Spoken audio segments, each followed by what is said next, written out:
अस्सलाम वालेकुम। हदीस का मफ़हूम है कि अक्लमंद इंसान वो है जो मरने से पहले मरने की तैयारी कर ले। तो मरने से पहले मरने की तैयारी क्या है?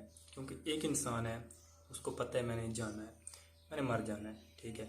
आप सल्लल्लाहु अलैहि वसल्लम ने फरमाया कि जो अक्लमंद इंसान वो है कि वो मरने से पहले मरने की तैयारी कर ले, ठीक है। तो दीन ये नहीं सिखाता कि आप दुनिया ना बनाओ, दुनिया आप बनाओ, वो भी जो है ना ज़रूरी है, ठीक है जी। अल्लाह ताला ने आपको जो असबाब दिए हैं, आप उस हिसाब से दुनिया बना रहे हो, कोई इसमें वो बात नहीं, आप बना सकते हो। लेकिन यहाँ पर अक्लमंदी की बात आई है, तो ये है कि आपने दीन को साथ लेकर चलना है। आप दुनिया में जो भी काम कर रहे हो आप करो, कोई मसला नहीं है, लेकिन साथ साथ अपने रूहानी असूलों को फॉलो करना बहुत ज़रूरी है।